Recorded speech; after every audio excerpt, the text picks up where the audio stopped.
අද දවසේ ඔබත් සමග යමක් බෙදා ගන්න කැමතියි. ඔබ දන්නවද ගොඩක් අයට තමන් ඉන්න අරගල වලටම වෙන කෙනෙක් මුහුණ දෙන බව තේරෙනකොට ටිකක් හිතට සනීපයක් වගේ දැනෙනවා. ඒ නිසා තමයි අපි ගොඩක් දෙනෙක් අපේම ගැටලු පිළිබිඹු කරන චිත්‍රපටි හෝ නාට්‍ය බලන්නේ.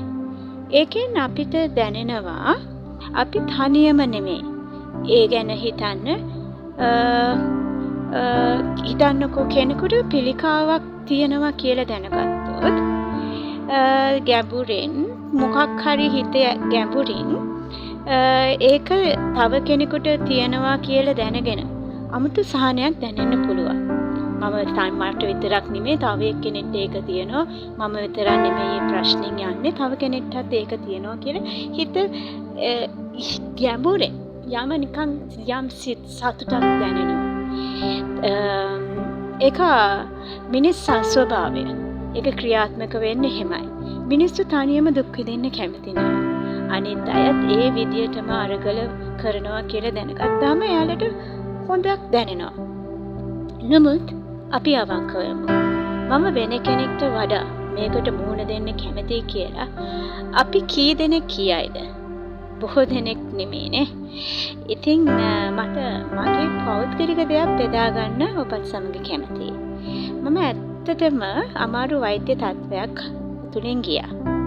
මගේ යාළුවා, මගේ ආදරණීය පවුල සහ ආදරණීය පුදුම සහගත විදියට මට උදව් කරා. හැම දෙයකින්ම උදව් කරා. ඒ වගේම හොඳට මාව බලාගත්තා. මට දැනුණා මාව දෙවියන් වහන්සේ මගේ වටේ තබලා තියෙනවා මට හොඳ ආදරය කරන පිරිසක්.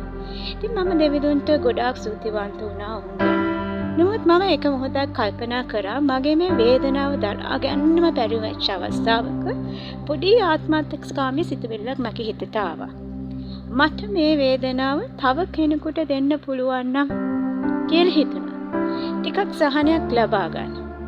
නමුත් පස්සේ මට තේරුණා කවුද ඒක කැමැත්තෙන් බාරගන්නේ? මම හිතන්නේ කවුරුත්ම කැමති වෙයි කියලා තව කෙනෙක්ගේ වේදනාවත් බාර ගන්න. මොකද අවසානයේ හැමෝටම ඕනේ තමන්ගේ සැනසීම, තමන්ගේ සතුට. නමුත් ඇත්තටම මගේ ඒ වෙලේ හිතට ආවා මේ ලෝකේ කෙනෙක් ඉන්නවා. ඒ ඇත්තටම දුක් විඳපු එක කෙනෙක් ඉන්නවා. ඒ තමන්ගේ වේදනාව වෙනුවෙන් නෙමෙයි අපි වෙනුවෙන් ඒ වේදනාව තමන් කරාගත්තේ ඒ යේසුස් වහන්සේ. යේසුස් වහන්සේ විතරමයි. ඔහු තමන්ව බේරගන්න උත්සාහ කළේ නැහැ. ඔහු එතුමා අප වෙනුවෙන් කැප වුණා. සති කීපයකින් අපි මහා සිකුරාදට ලං වෙනවා. ඒ කුරුසියේ එතුමා කළ දේ ලෝකය මතක තබා ගන්න අවශ්‍යයි. අපිට ජීවත් වෙන්න හැකි වෙන පිණිස උන්වහන්සේ දරුණුතම දුක් වේදනා දරාගත්තා. ඒක තමයි සියල්ලටම වඩා උතුම් පූජාව. අද ඔබ කුමක් විඳින්න සිටියා? ඔබේ ලැජ්ජාව, පාපය, රෝගය සහ මරණය, ශාපයේ බර පවා ඉවත් කිරීමට මේ යේසුස් වහන්සේට පුළුවන් සූදානම්. එවිට උන්වහන්සේට පුළුවන් ඔබට සැබෑ ප්‍රීතිය, සැබෑ නිදහසේ ජීවත් වීමට හැකියාව ලබා දෙන්න. ඉතින් ඔබට එසේ අවශ්‍ය නම් ඔබ මාත් සමග යාඥා කරන්න. ආදරණීය යේසුනි, අද ඔබ සොයමින් පැමිණෙන්නේ අපගේ සැබෑ ප්‍රේමය, අපගේ නිදහස සඳහා සියල්ල කැප කළ දෙවිතුමා ඔබයි. කල්වාරියේ කුරුසියේදී ඔබ විඳ දරාගත් දේ අපට කිසිදා සම්පූර්ණයෙන් වටහා ගත නොහැකිය.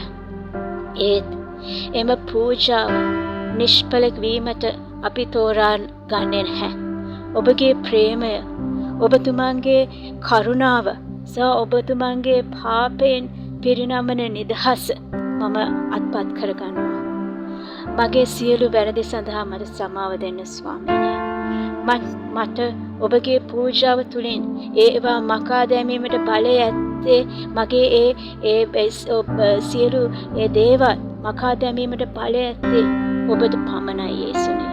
ඒ අතීතයේ දේවල් මකා දැමීමට බලය තියෙන්නේ ඔබට පමණයි පියාණනි. ජීවමාන යේසුස් වහන්සේ මම ඔබට මගේ හදවතට ආරාධනා කරනවා. මාව අලුත් කරන්න, මාව ඔබේ කරගන්න, මට ඔබගේ පුත්‍රයා දියණිය වීමට සහ ඔබ වෙනුවෙන් ඇති ජීවිතේ ගමන් කිරීමට යේසුනි ඔබගේ නිමක් නැති ප්‍රේමය සහ කරුණාවට ස්තුතියි ස්වාමිනේ. ඔබගේ වටිනා නාමයෙන් මම යාඥා කර සිටිනවා. ආමේන්.